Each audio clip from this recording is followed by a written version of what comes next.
Hey guys, Spirit of the Law here. In this video, I want to share a few things I've found that have sped up my play. Not so much by increasing actions per minute, but more as ways to compensate for a lack of APM, and making sure routine aspects of the game are done with the least amount of mental effort and clicks possible. Now, I'm not saying you have to do all of these things in order to be successful. They're just things that have worked for me, and I want to pass along as suggestions for you guys to try as well. I have relatively new players in mind here, but I'll be assuming you're already doing the basics, like hotkeys to make buildings and control groups for your armies. Once you're already doing those things habitually, then this would be the next step to try beyond that. So here they are. First, and maybe the most helpful habit I've gotten into this year, is assigning the Select All TC to an extra button on my mouse instead of the default Control-Shift-H. In my mind, there's really two advantages to using this feature. The first is that it makes it easy on multiple town centers to add villagers quickly and distribute them evenly.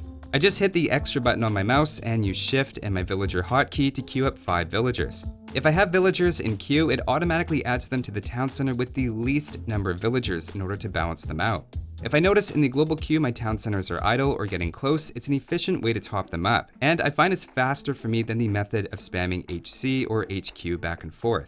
For example, when queuing up 10 villagers that way, it takes 20 actions, as opposed to the All TC method, which takes just 4. The second advantage is you don't have to move your screen while doing it. Using H to jump between town centers means you're stuck looking at them as that process is happening.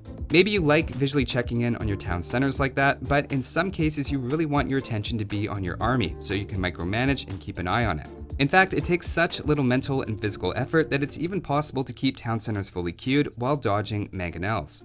Next up, another hotkey tip is to move the idle villager command to tab or something else that's very easy for you to reach. If you like it as extra button 2, which it is by default, then that's totally fine. The main thing is if you're using the default hotkey or clicking the button at the top, then it's pretty far out of the way. And for me at least, I like having it closer to my control group numbers to make everything a little cleaner and faster. Conceptually, you want the most common actions you're doing to be the easiest to reach, so things like building a house, farm, or palisade wall should be somewhere convenient. Idle Villager is just the one I'm picking on here because the default hotkey location on the keyboard is in an especially awkward place. Number 3 is to use the Go to Last notification more often. By default, this is the middle mouse button and instantly jumps you to whatever location caused the last notification sound. Whether that's the sound of a monk picking up a relic, an alarm bell that you're under attack, the sound of a university being built, you can cycle backward through them by using that command. The result is less time hunting around the map for whatever you were just notified of, letting you react to everything a bit sooner. Tip number 4 is to use the Alt button to help you select sheep or villagers whenever you have military units around. This is a great feature added in Definitive Edition that I use in 2 main ways basically every game. The first is when finding sheep. As soon as you hear the sheep found notification, you can jump by double pressing your scout's control group or jump to last notification, and you usually have your scout and sheep right beside each other. It can be a bit finicky to grab just the sheep and not the scout as well. It's not a big issue, but we're trying to play fast, so nobody's got time for that. Instead, just hold down Alt and select as much of the area as you want, and it'll only grab the sheep. The scout will be completely unaffected and will continue with whatever route you had laid out for him. The second time I use this is when I'm inevitably raided and my entire economy is dying. Generally, you want to avoid the town bell because it impacts much more of your economy than you probably need it to. The general advice is to selectively garrison villagers, but the issue is if you have military units like spears or skirmishers around and you try to select your villagers, by default it grabs the military units. That means you can end up garrisoning your military and leaving your villagers exposed, which is obviously the exact opposite of what you wanted to happen. By holding down Alt as you drag, it ignores all military units, so you grab just the villagers. Holding Alt while clicking on the town center is also a way to quickly garrison, speeding things up at a really critical point when you're under pressure.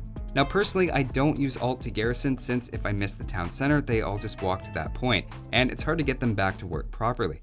Instead, to select the villagers, I drag with Alt and then use G as a hotkey for garrison, so that if I miss clicking the town center, they just ignore that command. Like a few things on the list, there are several ways to do it, and this is just the way that I prefer and find is the fastest and most reliable. Number 5 is to use your all stables, all barracks, etc. hotkeys to speed up creating mass units. This was originally a suggestion from a viewer on one of my gameplays, and it's something I've happily adopted. I have a bit of a weird system with where I put them on my keyboard, and I wouldn't argue strongly for that particular configuration, but it works well enough for me. Even if you like setting your buildings onto control groups, which I know a lot of people do, I think it's still useful to be aware of how to use the feature as an organizational tool, especially when the game starts to get a bit crazy in trash wars. Now, you do have to be a little careful in the late game that you don't start streaming units from the middle of nowhere, and I wouldn't say this is a complete replacement for control grouping military buildings. At number 6, the next tip is a pretty basic one, but an important one to include, and that's using waypoints and command queues by holding shift. Very often they're used for exploring or for queuing up the next task for your villagers. It allows you to reach levels of efficiency that otherwise would take incredible micro and speed to pull off, like queuing shepherds to the next sheep, having lumber camp builders go to specific trees, and lots of other small things in the early game. Where previously you'd have to micro villagers in real time as they're moving, instead you can set up a list of tasks all at once, which frees up a lot of your attention. I'm sure lots of you already do this, but if you're not using this feature extensively in Definitive Edition, then I'd encourage you to start. That said, I've also seen it overdone as well. As an extreme example, there's no need to flag every single segment of a wall that you're trying to build. If it's very obvious the villager is going to do the same thing anyway, then it can take up more time than it saves, which isn't really the goal here. Number 7 is to make sure you're clear on how to select and deselect units with Control and Shift. I made a video looking specifically at all of the possible combinations, but even just playing around with it yourself for a while to figure them out is time well spent. Knowing how to quickly add a new type of unit to your group by holding Control when you double click, isolating a specific type of unit in a mixed group by using Shift and clicking its icon at the bottom, or the opposite of deselecting a type of unit by holding Control and Shift takes a lot of time out of sorting out units and lets you grab just the ones you want at any moment. For number 8, getting away from hotkeys and finishing up with some more macro themed ideas, the first one I want to point out is not to stress over late game farm placement. I've looked at it recently in depth, and after handcart, as long as your farms aren't completely obscene, then the drop in efficiency is fairly modest. I think this is part of a larger idea of knowing what's worth putting attention into, but late game farms are a good example of where it's fine to be a bit sloppy to free up your attention elsewhere. Do try to remember to replace lumber camps though, as after all the wood upgrades, it's easy for them to quickly get a bit out of control. Next up at number 9 is don't be afraid to use the market. This might seem a little odd on a list about playing faster and saving time, but this one comes down to not waiting for things and just getting them done sooner. For example, don't feel like you have to sit in feudal age waiting for the last 100 or 200 food in order to advance, if otherwise you're ready to. Similar to how you don't want your villagers to be idle, you also don't want yourself to be idle. In the example I gave, I think it's totally defensible to sell a bit of wood and buy the food you need to click up. Obviously, this is something that's possible to overdo as well, as there's always a bit of inefficiency in using the market. It's not a replacement for a well-balanced economy or something to rely on constantly, but it's a powerful tool you have at your disposal to get you through a crunch for a particular resource. And finally, number 10 is make more military buildings in the late game. I'm not talking about making 2 or 3, I mean 8 or 10 barracks, stables, or whatever it is you're making units with. If you often find you lose with a ton of resources left in the bank and just feel like your opponent was much faster at getting military, then this is probably the reason why. Either that or you're over booming, in which case making more military buildings is going to be a good reminder anyway. It's not so much a way to play faster, but it is a way to cover up playing slowly. Especially when combined with hotkeys like select all barracks, it really helps prevent the game from spiraling out of control in those moments you feel too slow to deal with everything. Also, conscription is an amazing technology at the castle that makes your military buildings create units and research faster. It's actually kind of broken considering its cost, so always try to remember to pick it up. So those are my top 10 tips for playing faster, or at least to help make it look like you have a better APM.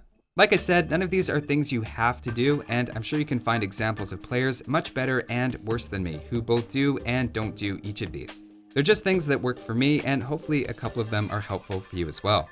Thanks for watching, and I'll see you next time.